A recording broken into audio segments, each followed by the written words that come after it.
গর্ভাবস্থায় অনেকের ক্ষেত্রে বিভিন্ন জায়গায় ফুলে যাচ্ছে। সেক্ষেত্রে এই ফুলে যাওয়া দেখে আমাদের অনেক দিদা কাকিমারা রয়েছেন যারা কিন্তু অনুমান করে থাকেন এটি ছেলে সন্তান বা মেয়ে সন্তান হবে।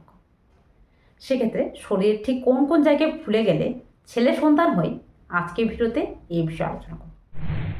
নমস্কার, দেশকোণ পঞ্চুর আরেকটি নতুন ভিডিওতে সকলকে স্বাগত। তো আজকের ভিডিও মূল আলোচনা হলো গর্ভাবস্থায় শরীর ঠিক কোন কোন জায়গায় ফুলে গেলে ছেলে সন্তান হয়। এই বিষয়ে একটা সঠিক তথ্য তুলে ধরবো, তার সঙ্গে সঙ্গে এই বিষয়ে আমার পার্সোনাল এক্সপিরিয়েন্সও কিন্তু আপনাদের সাথে শেয়ার করব। ভিডিওটা শেষ পর্যন্ত দেখুন, আশা করি আপনার জন্য অনেকটাই হেল্পফুল হবে। তার জন্য অবশ্যই ভিডিওটা ভালো লাগলে, ইনফরমেটিভ মনে হলে বেশি বেশি শেয়ার করুন, পারলে একটা লাইক করুন, আর এখনও পর্যন্ত চ্যানেলটাকে সাবস্ক্রাইব না করে থাকলে সাবস্ক্রাইব করুন। চলুন ভিডিও বেশি দেওয়া যায়। তো ভিডিওতে এগিয়ে যাওয়ার আগে একটা ছোট্ট প্রশ্ন রাখি, সেটা হলো গর্ভাবস্থায় আপনার ক্ষেত্রে শরীর ঠিক কোন কোন জায়গায় ফুলে গেছে কমেন্ট বক্সে জানাবেন। সাধারণত গর্ভাবস্থার প্রথম দিকে ফুলে যাওয়াটা তেমনভাবে লক্ষ্য করা যায় না, কিন্তু যখনই প্রেগনেন্সি সেকেন্ড ট্রাইমেস্টার পরে, মানে 4 থেকে 5 নম্বর মাসের পরে থেকে ধাপে ধাপে দেখবেন যে অনেকের ক্ষেত্রে শরীরের বিভিন্ন অংশ ফুলে ওঠে। আর এটা দেখেই কিন্তু বিশেষত আমাদের দিদা কাকিমারা যারা কিন্তু অনুমান করে থাকেন এটা ছেলে সন্তান বা মেয়ে সন্তান হওয়ার লক্ষণ। অনেক মায়েদের ক্ষেত্রে যেটা কিন্তু খুব স্পষ্টভাবে মিলে যায়। যার মধ্যে প্রথমত হলো স্তনের অংশটি ফুলে যাওয়া। দেখুন, গর্ভাবস্থায় প্রত্যেকের ক্ষেত্রে স্তন ফুলে যায়, স্তনে আকার বৃদ্ধি পায়, তবে যে কোনো একটা দিকে স্তন কিন্তু আকারে একটু বেশি ফলা মনে হয়। সেক্ষেত্রে বলা হয়ে থাকে যে আপনার ক্ষেত্রে গর্ভাবস্থায় যদি ডান দিকের স্তনটা বাম দিকের স্তনের তুলনায় আকারে একটু বড় মনে হয়, আকারে একটু বেশি ফোলা মনে হয়, একটু বেশি ভারী মনে হয়, তাহলে কিন্তু আপনার ক্ষেত্রে ছেলে সন্তান হতে চলেছে। এই বিষয়ে অনেক মায়েরাই বলেছেন যে হ্যাঁ, এই লক্ষণটা দেখা গিয়েছিল এবং আমার ক্ষেত্রে ছেলে সন্তান হয়েছে। দ্বিতীয়ত যে লক্ষণটা বিষয়ে বলা হয়ে থাকে, দেখুন এই সময় নাভি, মানে গর্ভাবস্থায় যেটা হয় যে অনেকের ক্ষেত্রে নাভি কিন্তু বাইরে ফুলে ওঠে, মানে নাভিটা একটু উঁচু হয়ে যায়। আবার অনেকের ক্ষেত্রে নাভিটা ভিতরে থাকে অথবা সমান হয়ে থাকে, বাইরের দিকে বেরোয় না। সেক্ষেত্রে বলা হয় যে আপনার ক্ষেত্রে নাভি যদি ফুলের মতো বাইরে বেরিয়ে যায় বা কোনো কাপড় পরলে বাইরের দিকে বোঝা যায়, তাহলে কিন্তু এটাও ছেলে সন্তান হওয়ার লক্ষণ, যেটা কিন্তু আমার প্রেগনেন্সির সময় খুব স্পষ্টভাবে দেখা দিয়েছিল।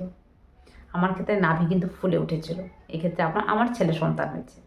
আর তার সঙ্গে সঙ্গে তৃতীয়ত যে লক্ষণটা হলো সেটা হলো পা ফুলে যাওয়া। দেখুন গর্ভাবস্থায় দেখবেন যে কারো কারো ক্ষেত্রে পা ফুলে, কারো কারো ক্ষেত্রে পা ফুলে না, তবে এই পা ফোলাটা কিন্তু প্রেগনেন্সির 9 নম্বর মাসে খুব গভীরভাবে হয়ে থাকে। তবে বলা হয়ে থাকে যে গর্ভাবস্থায় আপনার ক্ষেত্রে যদি পা ফুলে যায়, সেক্ষেত্রে এটা কিন্তু ছেলে সন্তান হওয়ার লক্ষণ। তবে এটাও কিন্তু আমার ক্ষেত্রে মিলে গিয়েছিল।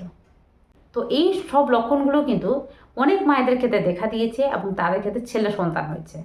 অনেক মায়েদের এক্সপিরিয়েন্স যে আমার ক্ষেত্রে নাভি ফুলে গেছিলো, পাটা খুব ফুলে গেছিলো এবং আমার ক্ষেত্রে ছেলে সন্তান হয়েছে।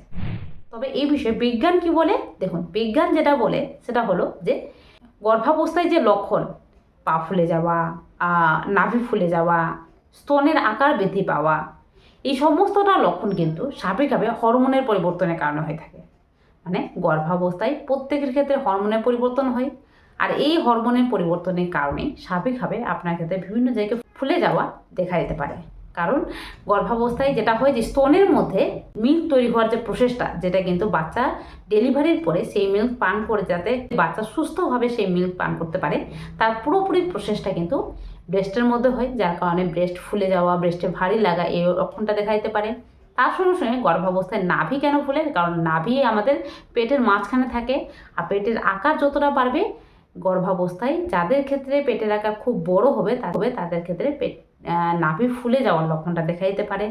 এমনকি পা ফুলে যাওয়ার লক্ষণটা বিশেষত গর্ভাবস্থায়, যেহেতু আমাদের শরীরের মধ্যে অতিরিক্ত তরল জমা হয়, যার কারণে কিন্তু যারা বেশিক্ষণ ধরে দাঁড়িয়ে থাকেন বা পা ঝুলে বসে থাকেন, তাদের ক্ষেত্রে পা ফুলে যাওয়ার লক্ষণটা কিন্তু দেখা যেতে পারে।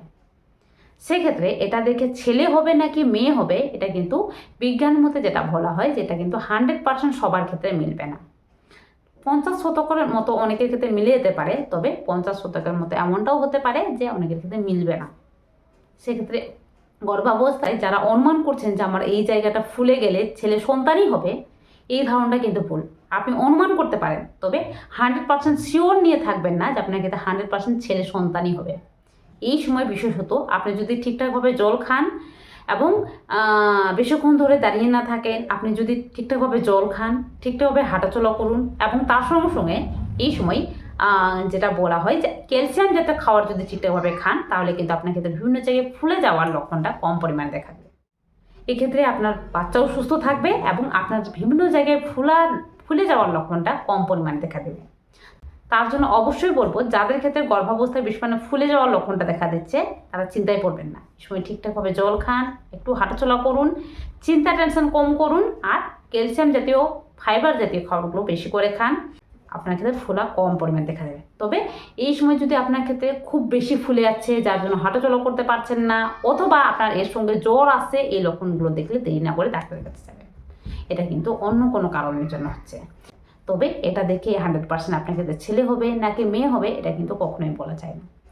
এই বিষয়ে অনেকে জানতে চেয়েছিলেন, তার জন্য কিন্তু আজকের ভিডিওটি আশা করি আপনাদের জন্য অনেকটাই হেল্পফুল হয়েছে। গর্ভের সন্তান যে থাকুক, সে সুস্থ থাকুক, ভালো থাকুক এবং সুস্থভাবে পৃথিবীতে আসুক, এটাই কিন্তু সবচেয়ে আগে চাওয়া। তার জন্য গর্ভাবস্থায় ভালো থাকুন, সুস্থ থাকুন। এই বিষয়ে অনেকে জানতে চেয়েছিলেন যে আমার ক্ষেত্রে এই জায়গায় ফুলে যাচ্ছে, সেক্ষেত্রে কী সন্তান হবে। তো আজকে ভিডিওটি তাদের জন্য। আশা করি আজকের ভিডিওটা কিছুটা হলেও আপনাদের জন্য হেল্পফুল হয়েছে। তার জন্য ভিডিওটা বেশি বেশি করে শেয়ার করুন। আর অবশ্যই ভিডিওটা ভালো লাগলে চ্যানেলটাকে সাবস্ক্রাইব করে পাশে থাকুন। আমার চ্যানেলে প্রেগনেন্সি রিলেটেড অনেক রকম ভিডিও শেয়ার করা রয়েছে, আপনাদের অনেকটা হেল্পফুল হবে। আর কোনো রকম প্রশ্ন থাকলে কমেন্ট বক্সে জানান, নির্দ্বিধায় যে কোনো প্রশ্নের উত্তর পেয়ে যাবেন। তো চলুন আজকের জন্য এই পর্যন্ত, দেখা হবে আরেকটি নতুন ভিডিওতে। আজকের জন্য টাটা। সবাই ভালো থাকবেন, সুস্থ থাকবেন, সাবধানে থাকবেন।